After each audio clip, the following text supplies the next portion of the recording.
took Mahmoud, they broke the law. Bring him back or face us all. Bring him back or face us all. They took Mahmoud, they broke the law. They took Mahmoud. Shut it down. We don't get it. Shut it down. Who's got the power? We got the power. Who's got the power? Union power. Who's got the power? We got the power. Who's got the power? Union power. Up. Wait. Is a union champion.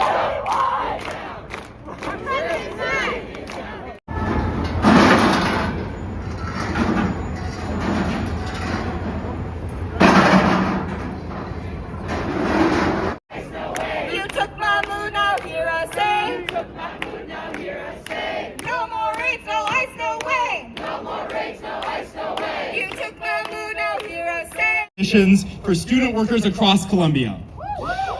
2 hours before our meeting, Colombia canceled, giving us no reason for the cancellation. In any context, canceling a collective bargaining session is disrespectful and suggests bad faith bargaining on the part of the university. But what's happening today is actually far more egregious. ICE and DHS have been on campus in Columbia housing multiple times over the past week. They abducted our community member and recent SWC alum, Mahmoud Khalil, with no legal basis in retaliation for his speech protesting Colombia's complicity in the genocide in Gaza. Just last night, Colombia emailed us writing that they were heartbroken that ICE and DHS were once again in Colombia housing. Colombia, we need more than heartbroken. We need real protection. What kind of school, what kind of workplace leaves workers and students vulnerable to politically motivated kidnapping in their own homes?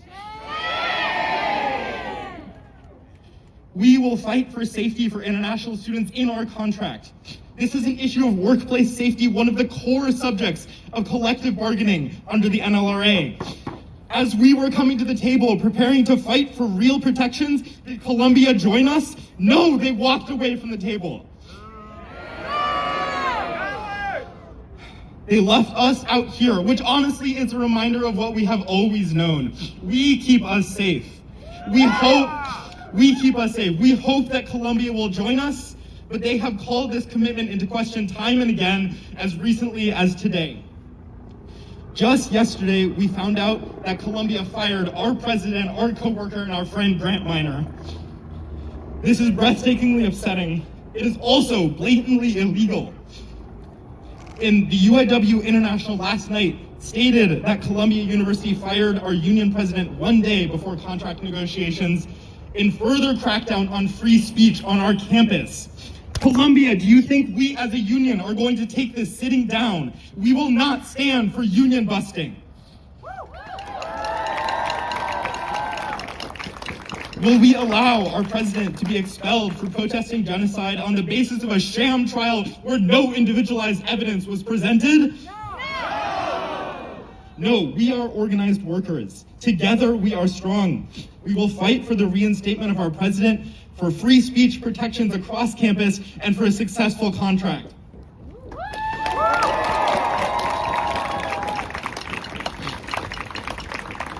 We understand that we are in a challenging political context. The Trump administration has pushed for the unlawful deportation of our students and bullied Colombia to comply. We are facing huge funding cuts, and the Trump administration just yesterday came out with a list of demands for the reinstatement of funding that is nothing less than a playbook for a descent into fascism. We will not allow our students to be arbitrarily disciplined with no protections. We will not acquiesce to a mask ban that infringes on our basic civil rights. We will not stand for attacks on our Middle East, South Asian, and African Studies department. Because let's be so clear here, Colombia had a month to mount a strong defense of its student workers, an essential mission of education. The Trump administration announced on January 29th that they were canceling student visas, wrongly implicating workers of conscience who expressed any degree of anger over Colombia's complicity in genocide. Colombia, you had over a month to train students, train staff and faculty on how to spot a judicial warrant. to mobilize Columbia's resources to sue the federal government for clear overreach, to intervene in the doxing of students by external organizations and members of our own community. You waited until DHS agents ripped a community member, a union member, away from his home and from his 8-month pregnant wife. In response, some of our members received an email from a university senator offering a document with resources for international students. Do you know who made that document? We did. Not Columbia. The union was left to defend our students, as we will do time and again. Despite your cowardly and embarrassing acquiescence to billionaire interests and external pressure, you still lost $400 million. We will not allow Columbia to pick us off one by one, to cancel our research, to expel our friends in a vain attempt to save itself. If Columbia will halt research, sacrifice students, and suppress academic inquiry in order to save itself, Columbia has already died.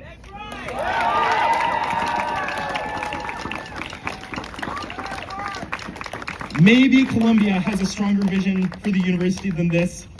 Maybe Columbia does, maybe they don't. They have not shown us. We are here today to show them that we do have a strong vision. We want a university where people can freely gather and learn. We want a university that protects basic rights of the people in it. We want free academic inquiry. We want a fair and just workplace that allows us to work and learn and build a better future. We have a vision. Columbia does not. And maybe that's why Columbia is holed up in Studebaker or Low Library today while we are out here. We are putting our values into action and standing together. We have shown before, and we will show again, that when we fight, we win. When we fight, we win. When we fight, we win.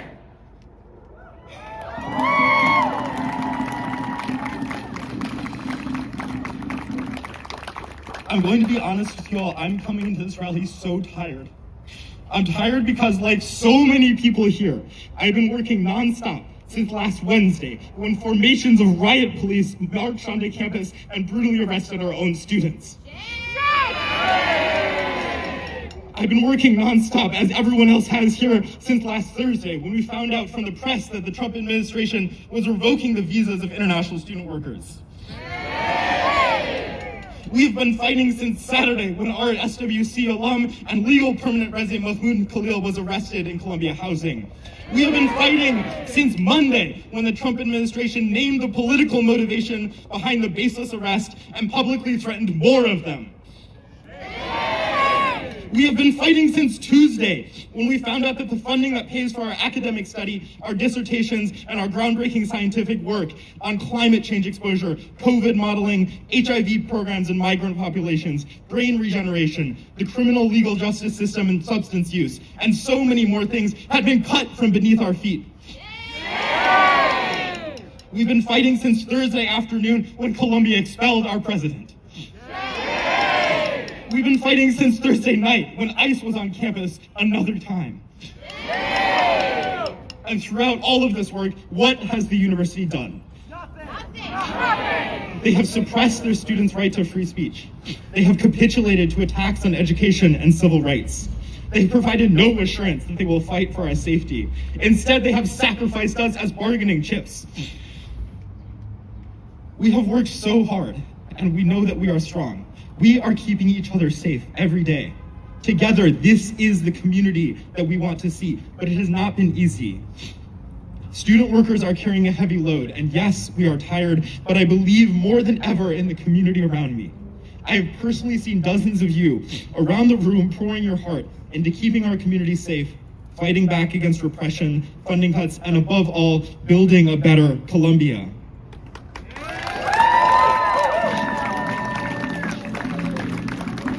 We, the people out here today, are Columbia. We will not save our university through administrative maneuvering, by slowly trimming off our people one by one to save money, and certainly not by sacrificing them to curry favor with an authoritarian federal government.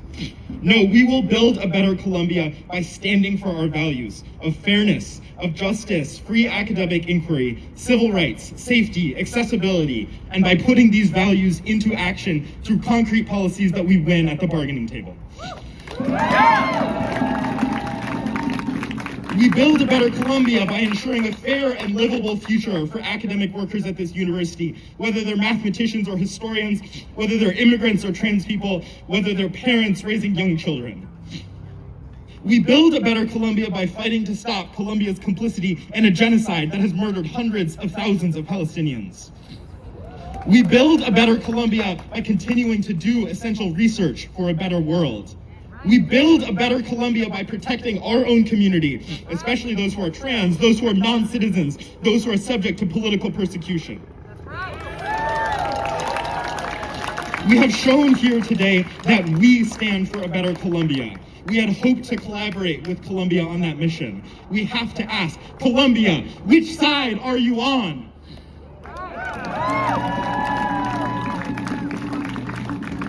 And so the fight continues. We will continue to talk to our coworkers, to show up every day, to work and teach and learn, and to meet Columbia at the bargaining table when they do meet us. And so I want to leave Columbia and the world with a message today. We are here standing strong as a community. This fight is not over, and so we will be back. We will be back. Thank you all for coming here today, for showing Columbia what we stand for. Let's work together to build a better Columbia.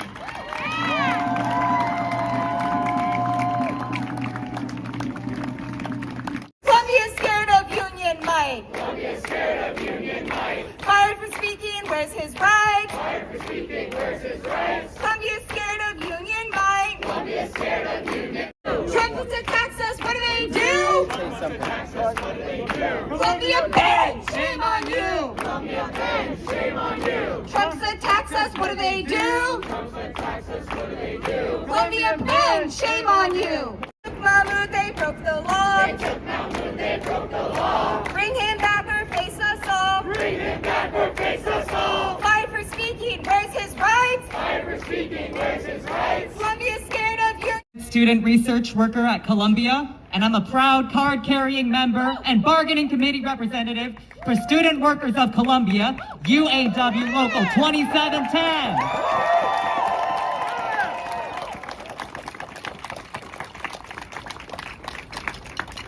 I'm here today because Grant isn't just my president, he was also my teacher. He's one of the many graduate student teachers here who have forever shaped my learning with their labor and their care. My first interaction with Grant still remains with me because it is an everyday portrait of his extraordinary capacity to imbue the ordinary with his deep care and love for learning and teaching always. I remember it was my first week of my sophomore year of college, and I was a newly declared English major sitting alone on a bench before class when Grant came and sat next to me, and I had never talked to him before. He was one of the TAs. And Grant just asked me, "What do you think of the syllabus?" And that was big for me. You know, not many folks ask me that question because I'm just an undergraduate and I still have so much to learn. But Grant is different in that he is genuinely curious in what his students are learning and what they think. And you know, he said to me, "There's a lot of comedy on the syllabus." And at the time, I had no idea what makes something a comedy, but I didn't want him to think I was stupid, so I said, "Yeah, like totally." So Grant, if this story gets back to you somehow, I just want to assure you that I did end up learning what comedy is. But all this to say is that Grant doesn't just teach us the fundamentals of reading or writing, he also teaches us, especially now, how to stand up for ourselves and for each other. Grant teaches us that courage in the face of injustice is a verb. It is an action undertaken by our community, born from our shared trust and power in the face of their cowardice.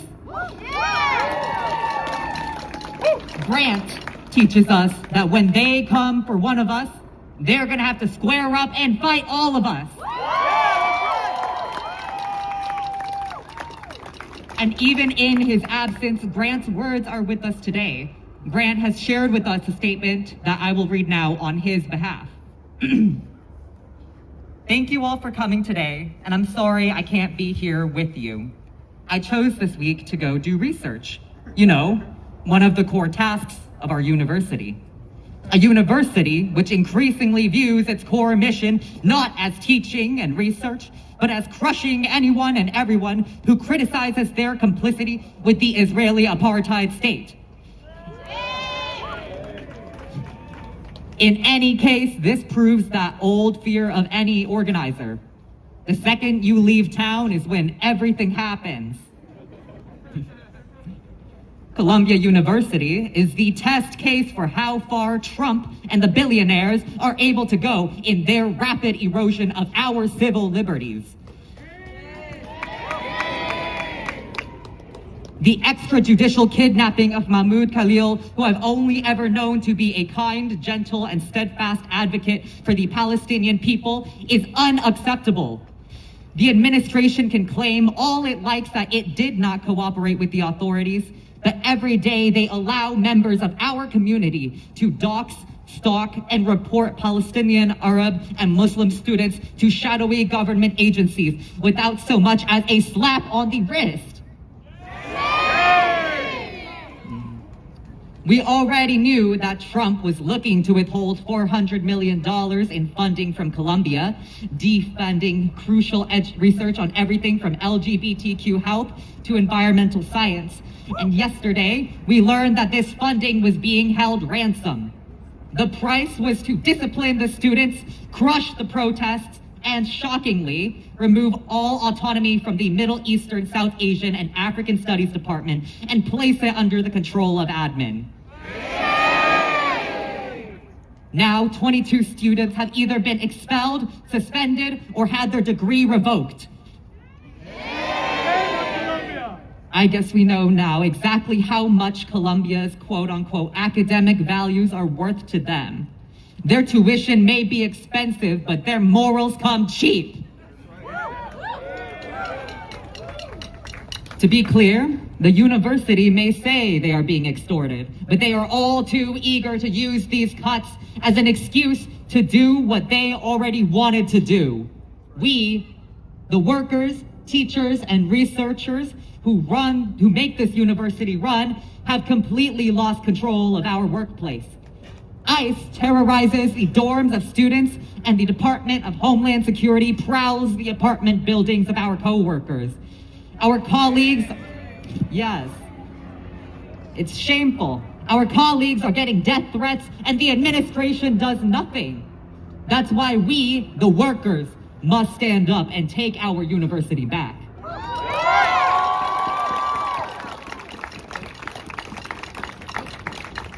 The university and the White House may think that they can intimidate us, that they can scare us into keeping our heads down. Is that right? Are we scared of them? No!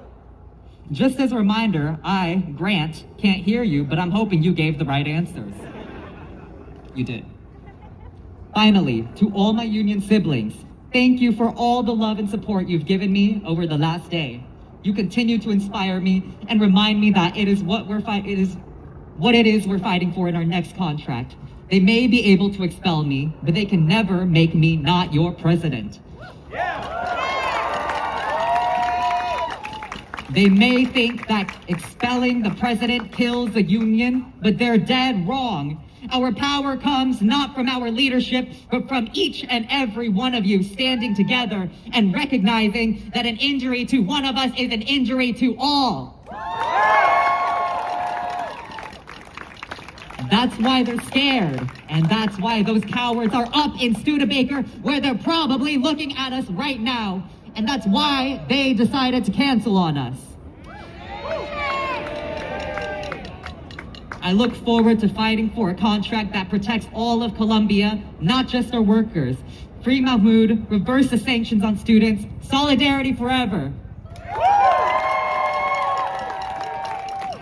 Be coerced, justice can't be revoked. We will not comply. We will stand together. Thank you.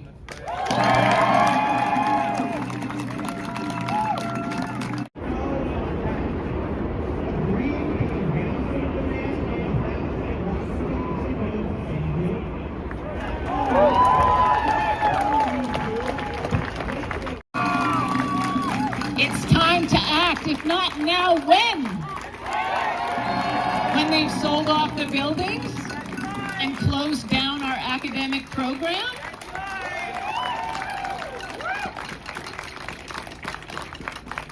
One more thing. So James Baldwin tells us... Columbia